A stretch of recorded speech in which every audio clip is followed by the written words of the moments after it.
Hey everybody, I'm Nick Layton. And I'm Leah Bottima. And we're the hosts of Were You Raised by Wolves? Each week we try to make the world a kinder, nicer place. Well, that's the idea, at least. I mean, we try.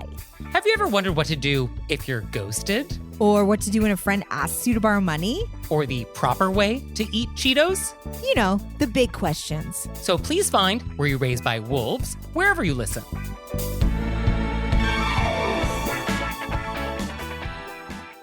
Today's program was brought to you by New York Wines, reminding you to eat and drink local this Thanksgiving. For more information, visit newyorkwines.org. I'm Dave Arnold, host of Cooking Issues. You're listening to Heritage Radio Network, broadcasting live from Bushwick, Brooklyn. If you like this program, visit heritageradionetwork.org for thousands more.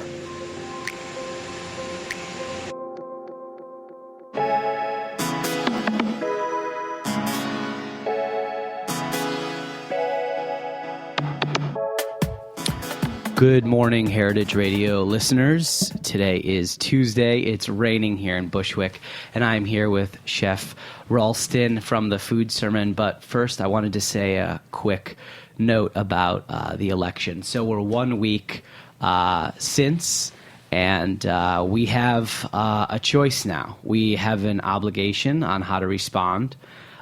Food is about community. It's about breaking bread with strangers and people from all walks of life, and it's been a beautiful tradition that can bridge cultural differences. The hospitality industry, its fabric, its core, it is made up of people from all over the world, from all walks of life, and certainly undocumented workers. We should all stand together for the safety of everyone in their pursuit of life, liberty, and happiness, and in the forms of freedom and justice and true equality for all. So what I ask all of you, the Heritage Radio audience, is for your focus and for your thoughts and to share them. I want to remember that we all have power in our own voice to unite. The election is not the only democratic institution. Peaceful protest is, enacting change through massing our hopes and thoughts and planning on how to change in a very focused and dynamic way. So in light of what is happening in our country, I would love to hear your ideas, not necessarily specifically to how the hospitality industry can respond, but since this is a food show about chefs, I want to know what you think we as a community, as a hospitality world, as chefs and restaurateurs and servers and porters, what can we do to have our voice heard in this country? How can we support each other? And how do we support the goals to move forward in a positive way? You can email the line at heritageradionetwork.org. You can tweet at me at the Sussmans. I want to continue this discussion in a positive way. That being said, I am excited to welcome my guest. Chef Rawlston Williams is originally from the Caribbean island nation of St. Vincent and the Grenadines. He's a French Culinary Institute graduate, and he is the owner of the Food Sermon, a restaurant in Crown Heights. The New York Times said he has a gift for meat, and the Village Voice, in their review, said that his affordable, accessible eatery is a blessing. He immigrated to New York at 10 years old and began his American life living in East Flatbush. He opened the first Food Sermon location in 2015. Welcome to the show. Thanks for having me. So you draw your flavors, your technique from a variety of areas in the West Indies, correct? Correct. And you launched the Food Sermon as a catering company, but then it sort of has become more. So when you first launched it, you thought about it just being a catering company, and how did it transition to becoming more than that? So we initially thought of doing some catering and maybe serving the public quick dinners in the evenings, maybe about 4 hours of dinner or so forth. And it just took off.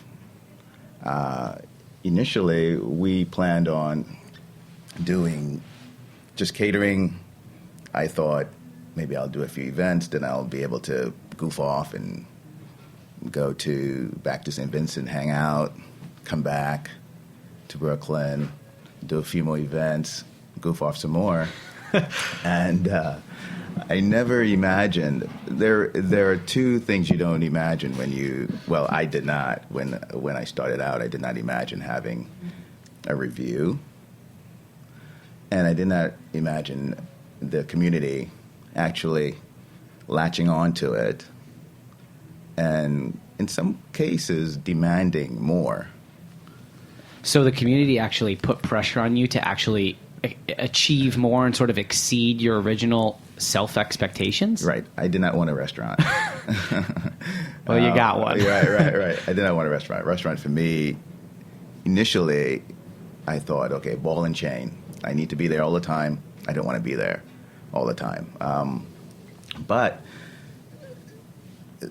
there was a unforeseen need there that I did not think of,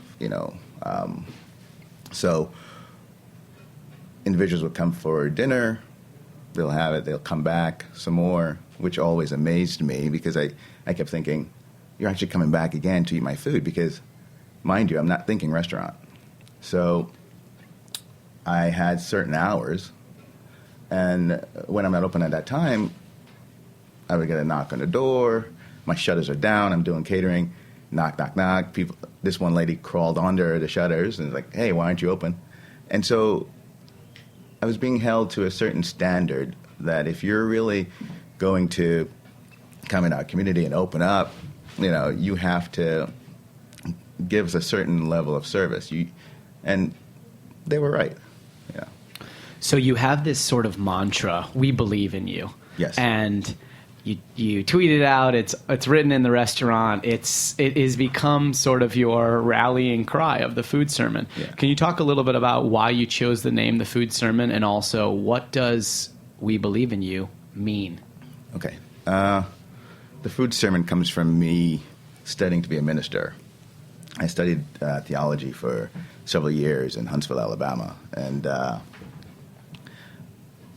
I did not fully followed through on that. I was supposed to be a minister, supposed to be preaching to people, that kind of thing. But the more I thought about it, I saw it as a short-term thing. I could not see myself doing that long-term. So fast forward to being in New York, going to school, eventually getting clients for private events and so forth. And you needed to have a name, some kind of a business. And so sitting inside of the bed, I'm thinking to myself at home, what do I need to call this thing? And so I studied theology. It's simple. I studied theology. What is my message now? It's not, I'm not preaching, quote unquote, the word. What's my message? And my message is food. So thus the food sermon. The second part of your question, which I kind of... We believe in you. We believe in you, came from a moment of doubt. A couple of days before the restaurant was supposed to be opening, I kept thinking, suppose no one shows up. What if they don't show up? I'm just going to open up and no one would like the food. Everything will be just burnt. Everything.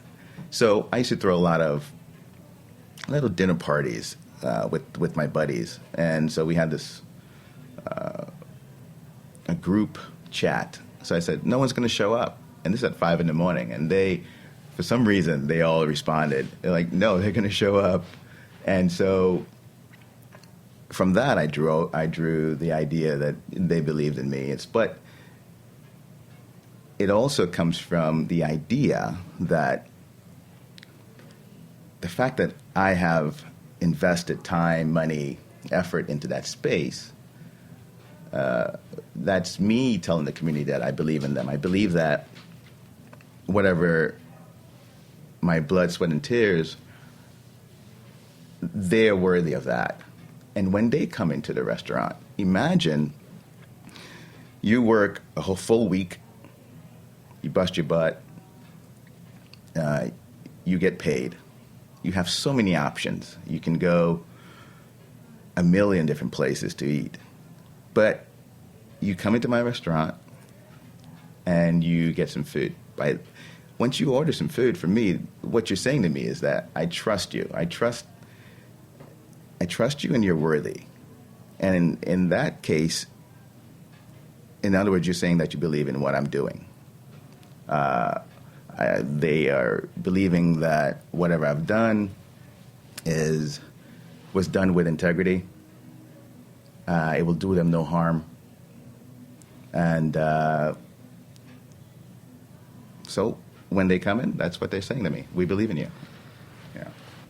We've known each other for a while, and what has struck me about you is that you just have, there's no ego. It's not even like a fake send-up. Like, you really, and I mean this in a positive way, like, your self-doubt about many aspects seems to fuel you to just always be a student. Like, you're always telling me, oh man, I just read this, I read an article, I just read a cookbook, I talked to a chef.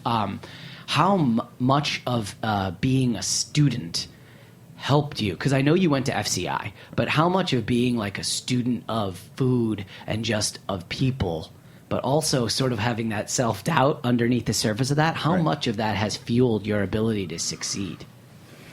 So I'll get a little personal here. It comes from growing up having, which I say, a lot of insecurities initially. So growing up, I had what's called, I stutter. Mm-hmm. Or we call it stammer back home in the island. So you stutter and you have these, it's hard for you to spit words out. And so you're always mindful of that. So you go and you practice and you make sure that when you go to school, you'll be able to say certain words and that kind of thing.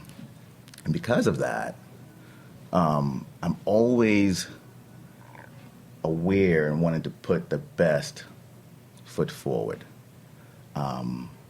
That translates into the way I carry myself to a degree, the way the food is presented.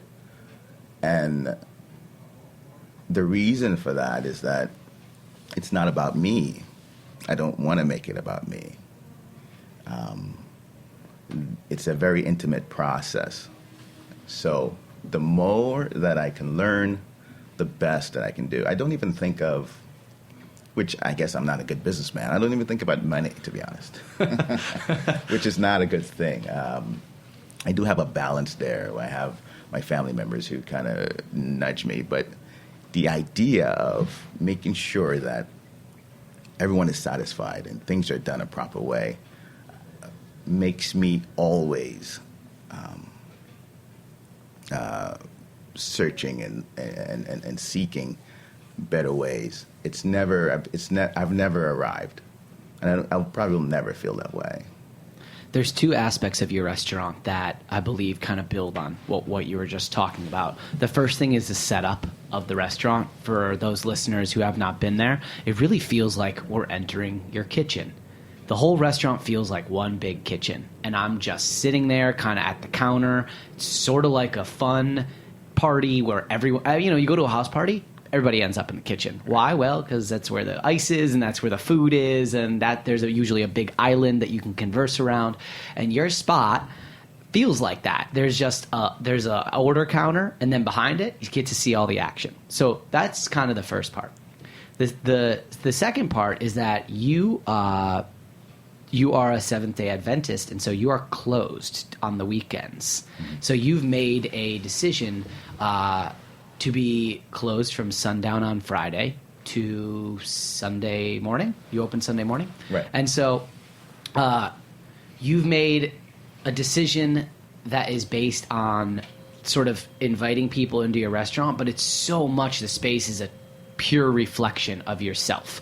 So I know that was kind of a lot, but what I'm asking you is the construction of the space and your faith, how do those play into the type of atmosphere that you create when people come into your restaurant? The atmosphere of the restaurant should be one where you're coming to a family's home. We have even on what we so call a menu, we actually call them offerings. So you have 4 offerings. However, if you don't like certain things that are being offered, you want it to be done a slightly different way, we will adjust and do that for you. It's just as so you go to your parents' home or for Thanksgiving or something, and you have certain items that you wish were different. You should be able to do that because you are actually, like I said before, bringing your hard-earned money to us, and you are investing in us as we're investing in you. The setup of the place, I got that from being. I hope I don't offend anyone, but when I go to most quote-unquote Caribbean restaurants, you actually get the food from the back. Someone brings it out to you. And so there's a stigma connected to, okay, well, someone's bringing the food. You don't see who's doing it. You don't see it made. And I wanted to break that all down. It also holds us accountable to the way we carry ourselves and the way we prepare the food. So even if you do one little thing, my rule is if you go to the back, you come out, you wash your hands, even if you went in the back for nothing. It's all about the visual and making sure that the guests are secure in what we're doing. And so we don't want any walls. We don't want any barriers up because I want you to trust us as we trust you.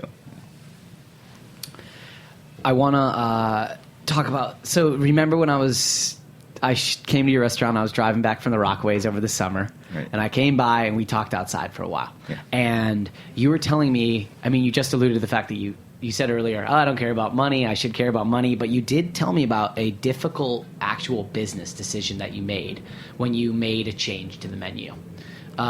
You swap things around. Yes. I want you to talk a little bit about that. As a chef, as a business owner, it put you at a difficult crux where you had to make a hard choice. Yes. What happened? So when we started out, we had an extensive menu. Small kitchen, big menu.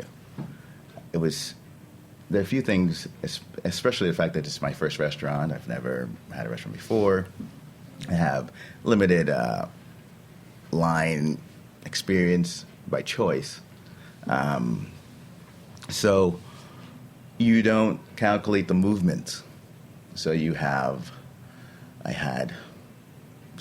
basically in essence, I had about 3 different menus in one. So we had the sentimental stuff like the curry goat and the stewed chicken and things like that. Then we had rotis, which is like a naan, and we made them fresh every day.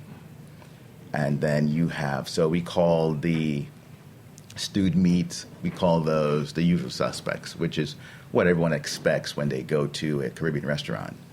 And then we had the rotis. And then you had the bowls, which were just my creation of, I guess it comes from a place of I guess, invention and laziness, I guess, because the reason why I made the bowls is that, first of all, I fell in love with the bowls before I knew what I was going to put in them. And so I just needed to figure out what I was going to do. But I created these sauces. So the sauces, let's for instance, the coconut ginger sauce, that comes from really and truly simple. I just didn't want to make rice and peas. So rice and peas is basically rice, beans, and coconut milk. And so I didn't want to make that. It wasn't, it's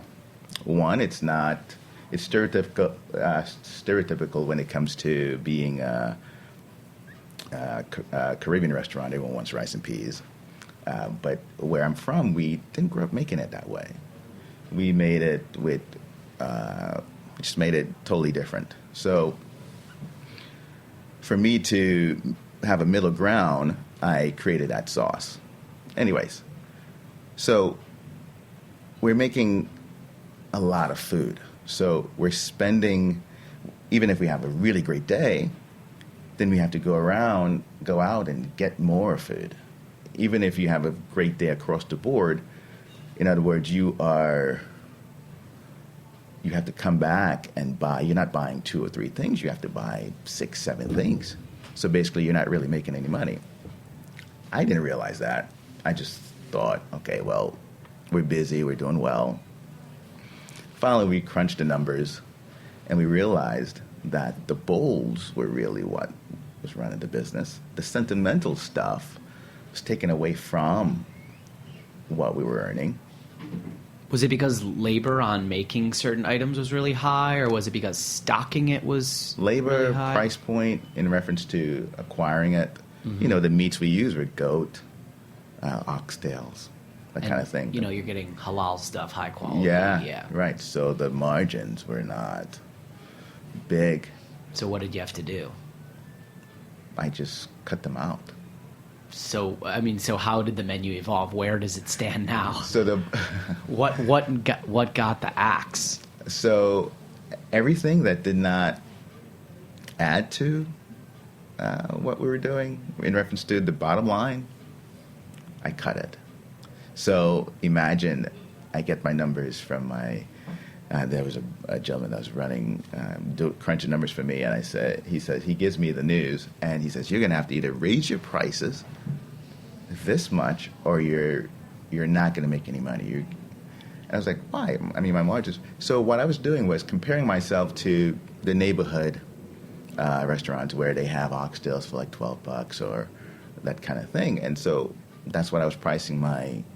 But I did not realize that their sourcing was not the same.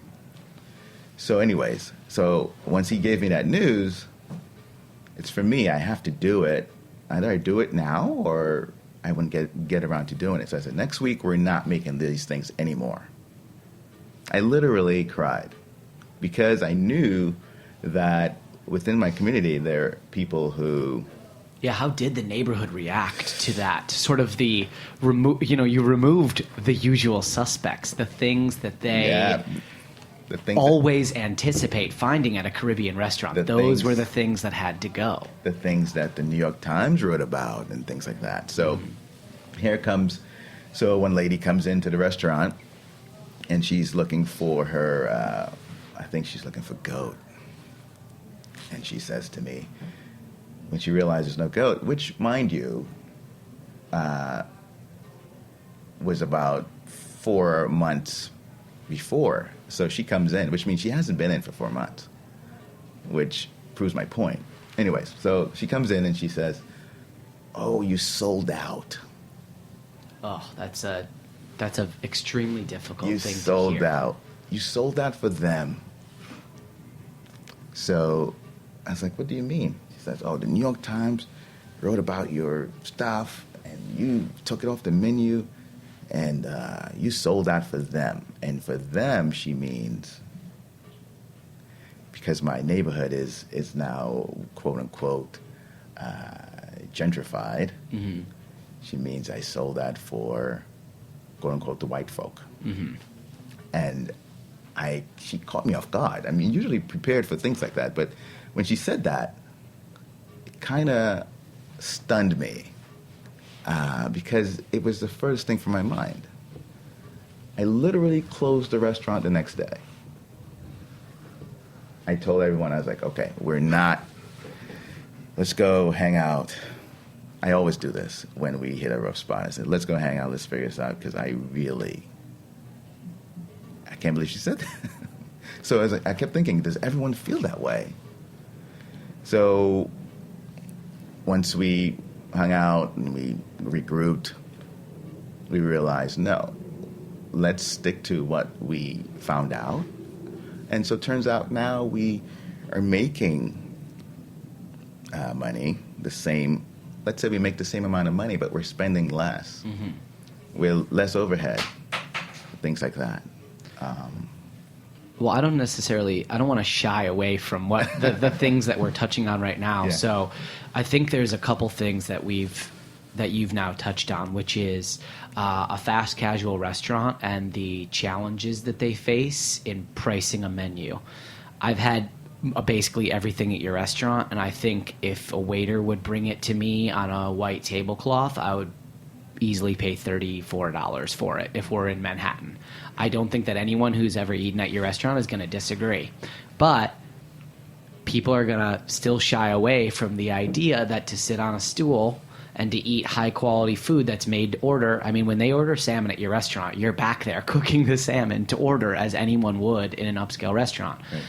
It's under $20, right? Still, people are finding that expensive. The other thing that you addressed is a sort of a gentrifying of Brooklyn, and also this sort of idea that there is a quote-unquote ethnic restaurant that people are seeking out to have some sort of authentic or not authentic experience. So how do you deal with sort of unpacking all these things? It's like you're just a guy who wants to cook food, and then you got to deal with all the financial and political implications of having a Caribbean fast casual sort of upscale restaurant in Crown Heights.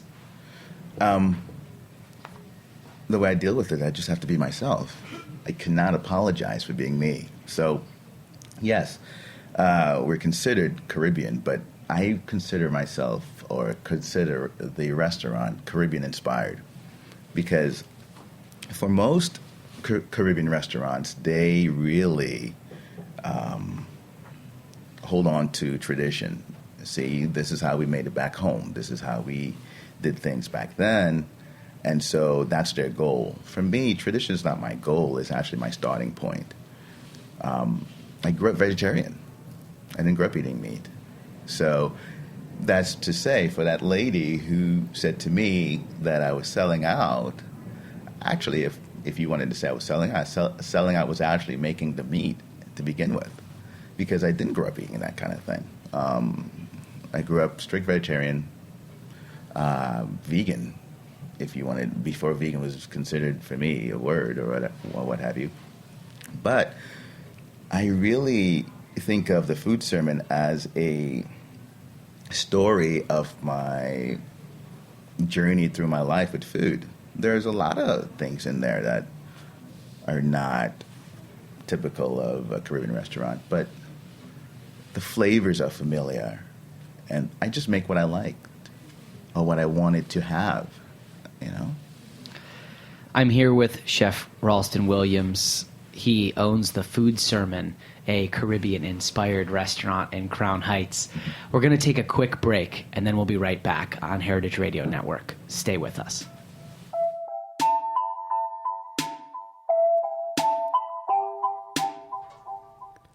And this one is called Butterscotch by Tackstar. We'll be right back.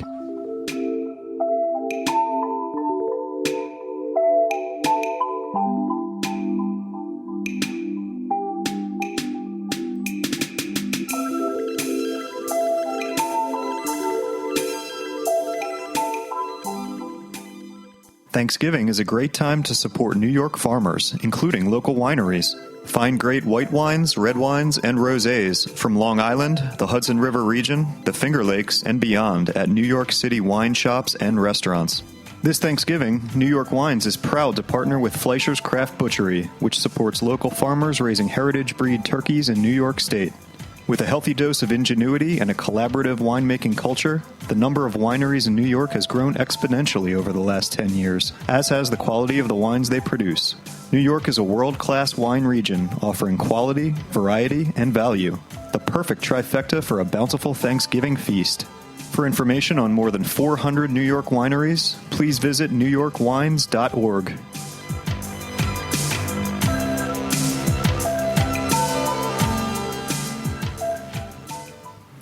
Welcome back to The Line. I'm here with Chef Rawlston Williams. If you're just joining us, he is the owner of Food Sermon. It opened in 2015 in Crown Heights. It has gotten major accolades from tons of food bloggers. It is well loved in the community. The New York Times and the Village Voice are huge fans, as am I. I'm so happy that he's here to talk about his inspiration and the whole ethos surrounding his restaurant. I want to go back in time now and talk about you coming to the United States. You are from St. Vincent and the Grenadines, and your family moved to the United States, and you remained in the Caribbean with your aunt, correct? Close. Sort of? Okay. Yeah. And so take me through kind of a bit of your childhood, and then how and when you ended up in Brooklyn and East Flatbush. Sure. So the idea was to,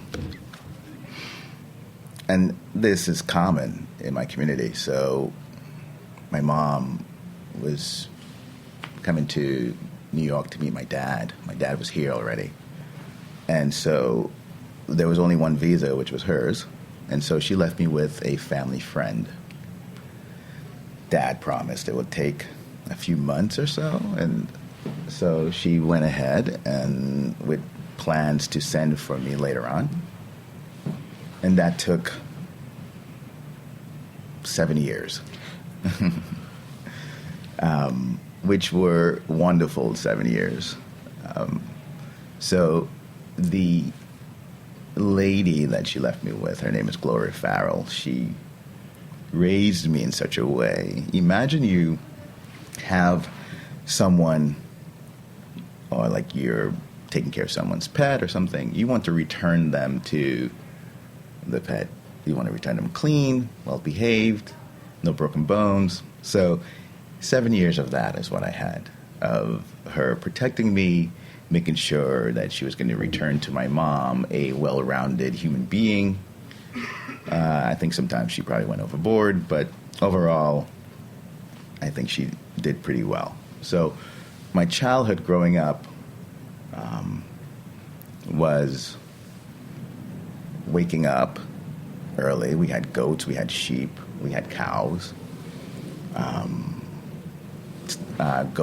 Taking them out into pasture,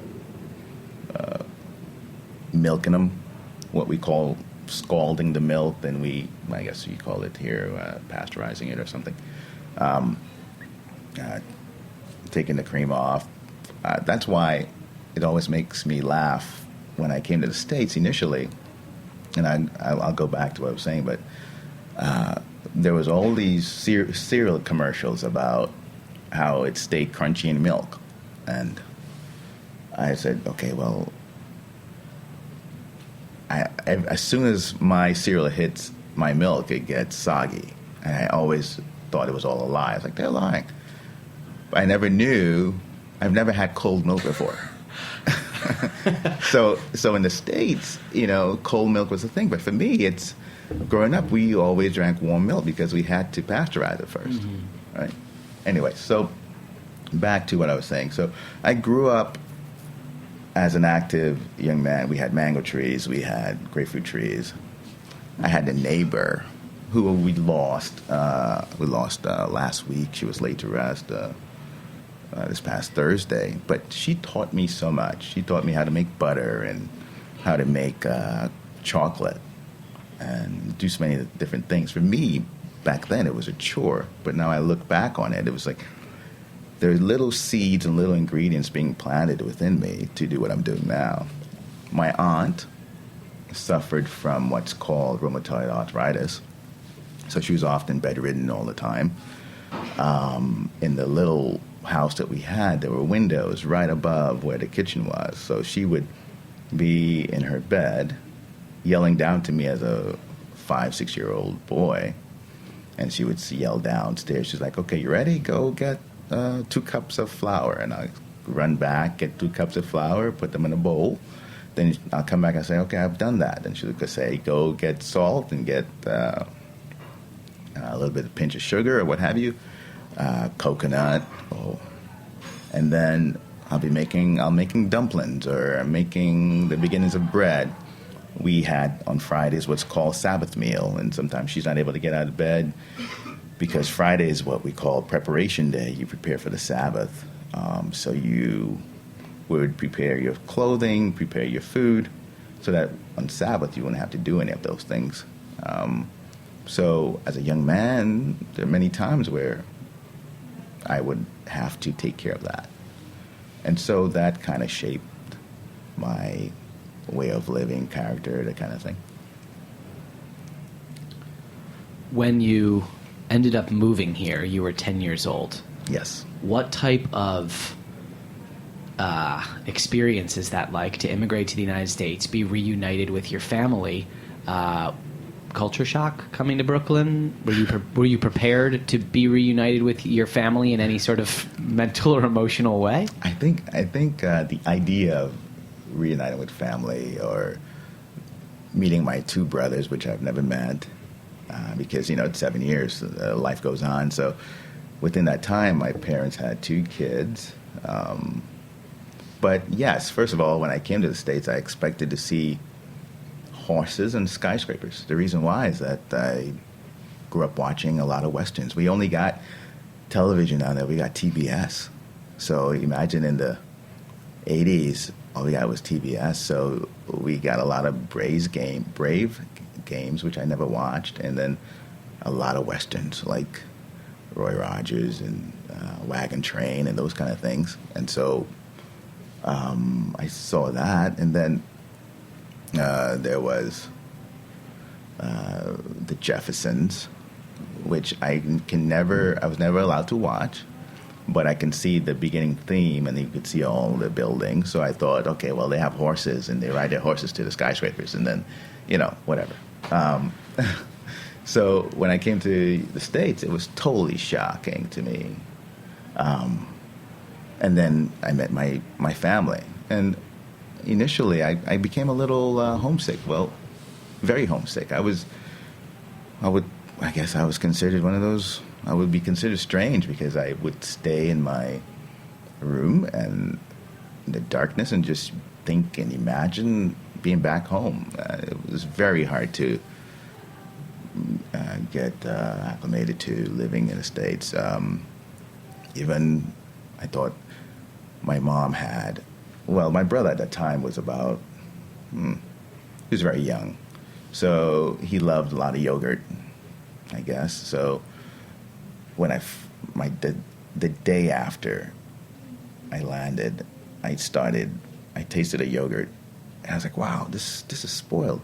So I threw that away, and I tasted the other one, and I was like, wow, this is spoiled. She had maybe about 15 yogurts in there, and I threw them all away. And she came home, she's like, where are the yogurts? And I say to her, oh, they were all bad. They were all spoiled. They were, the milk was bad and everything. She's like, no, that's how they're supposed to taste. And I'm like, people eat that? She's like, yes, people do eat that, At what point, if ever, did you feel like you had become acclimated to living in Brooklyn? Did it happen gradually, or was there a time when you felt like, oh wow, now I really feel like I am a Brooklynite, No, I don't know what it means. Uh-huh. I mean, in that time, the beginning of the 90s, there was still a lot of drugs. Outside my door, I look across the street, there were prostitutes, there were people addicted to drugs, people living in abandoned cars. I would walk by them every day to go to school. There were gangs. I would have to go and pick up my brother for after school, and several times I was what we call jumped or beaten up, maybe because I was one of the cool kids or what have you. But I'm talking about having to go to the hospital and things like that.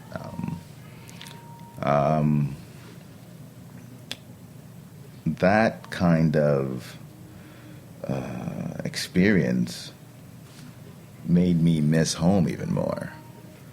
But then an event happened where my dad was murdered.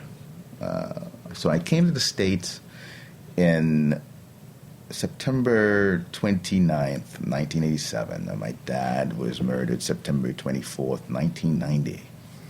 So imagine I came to the States, I met my family, my ready-made family. My dad is there. We kind of really didn't get along all the time. He, he drank a lot. He loved the bottle. But the one thing I got from him was he loved to season meats. And so he would season them, especially at Thanksgiving time, and then he would disappear. He would go to the local watering hole or what have you, or he'll go and season other people's turkeys or hams or what have you, and then leave the turkey on. And I would eventually have to pay attention to it. And so that's part of me learning how to cook meats and so forth. He just had the unction to leave, and he would go and drink and come back drunk, and by then the food is, well, at least the meat part is ready to go, you know. How much of that period of your life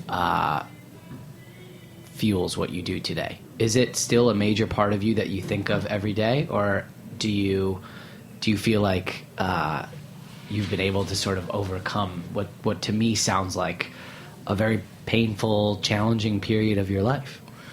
For me, it's just what drives me is I'm grateful for this country. I'm grateful to be able to do what I'm doing in spite of making so many errors. Like what? I've embarked on so many journeys where it comes to studying theology, then wanting to be some kind of a computer engineer, or just trying to find yourself, and screwing that up and still being able to, I mean, I really think of this as the food sermon was actually like my last option for not being like a loser. You know, like when people say, aren't you happy? I was like, no, I'm happy not to be a loser.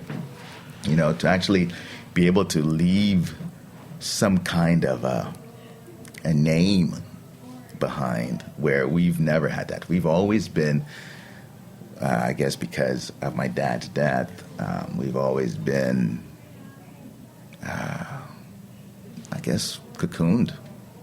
You know, no one really remembers us. My brothers and my mom and I, we carried ourselves pretty well, but no one really checked us out. They always they were givers and takers, and we were always the ones giving. And so being able to have something that I can leave and say, okay, well, you know, whenever I have kids, if I do, well, my dad did this, or you just have that name going. It's all I care about. That's my currency. That's my payment.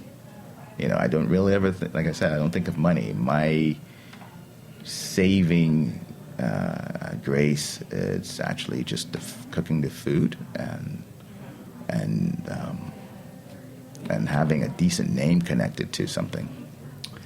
I read that you were at one point working at a storage facility, and you would go sit outside FCI and you would watch people walking in and out of class, and that you took a lot of tours of culinary schools before you actually went. You went more than one time to kind of investigate. So I want to hear a little bit about culinary school, but also you were at a dinner once and a chef spoke to you and something happened. Can you tell the listeners a little bit about, if there was someone specific? Yeah. Tyler, right? Tyler Cord. Yeah. What happened with my Tyler? Man. I went to a dinner party. I really didn't want to go, and got dragged along to a dinner party? Got dragged along, and I went, and so one of the hosts said, "Oh, there's a good chef back here. I know you want to be the chef in the back." And I went to the back, and I was introduced to Tyler, and I mentioned him. Yeah, I want to go to the French School Institute, such and such. And then he says to me, "Are you sure?"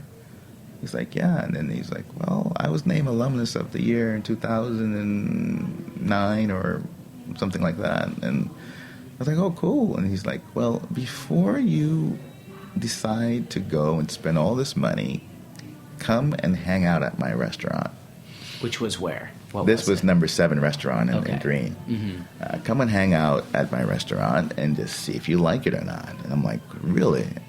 Most times people talk, they really don't. They're just saying things. But I took him up on that. And so I went there, and I was hooked. It was one of the places where I realized being a chef and cooking are 2 different things, the technicality of it. There's a process to things. It was really eye-opening and an amazing experience. And he just took me under his wing and really, really changed my life. He was one of the main reasons I got into FCI. FCI, I worked at a storage facility. Every time I think of that, doing that, I really, really gets a real something in my stomach here. But anyways, I hated that job, by the way. But I would leave work and go and sit outside of the French School Institute and just watch the students come out on their breaks and have their cigarettes. And I'm really good, and I realize that's something that a lot of people do. I'm a good visualizer and a good dreamer. I dream with my eyes wide open, and I just imagine myself in certain positions, you know.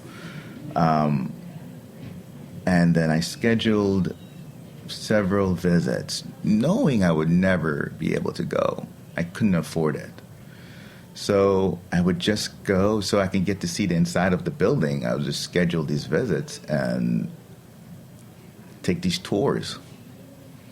And I'd get to see the students cooking and that kind of thing. And then what I would then do is I started Googling best chefs in the world.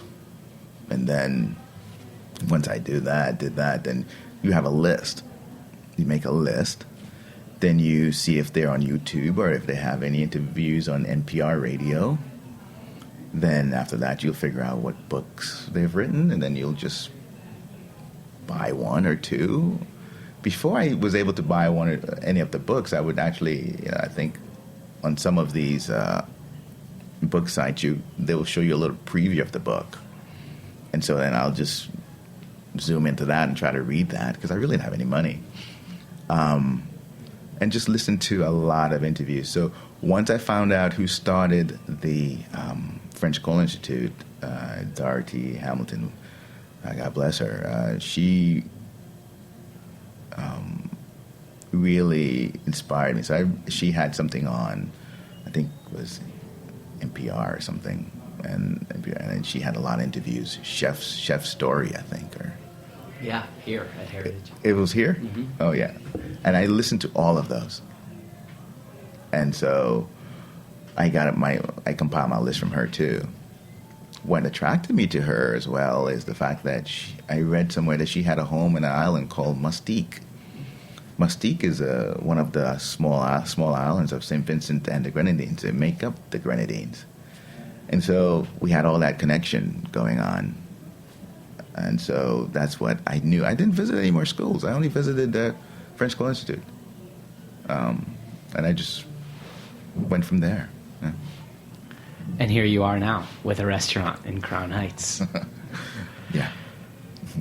Chef, thanks so much for joining us. This has been a pleasure. I really appreciate your time. Listeners, please visit him at the Food Sermon. What's the address? We're at 355 Rogers Avenue, Brooklyn. This has been The Line. Join us every Tuesday at 11 a.m. on Heritage Radio Network. Thanks, Chef. Thank you for having me.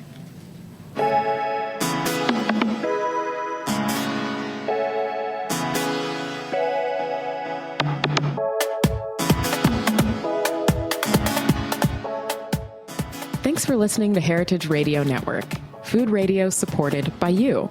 For our freshest content and to hear about exclusive events, subscribe to our newsletter. Enter your email at the bottom of our website, heritageradionetwork.org.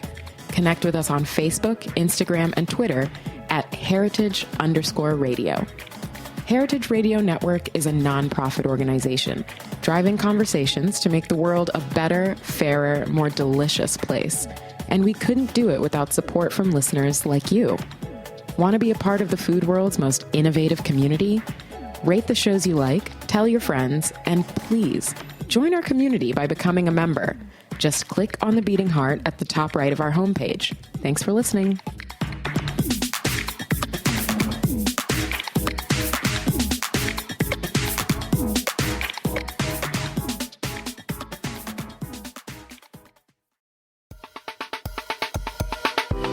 I want to tell you about a new podcast called Amuse News. Publishing multiple days a week, Amuse News is your source for food news, interviews from around the food world, and more. On the show, we'll be engaging with food storytellers, from chefs to advocates to people working in the field, and many more. Find Amuse News wherever you get your podcasts.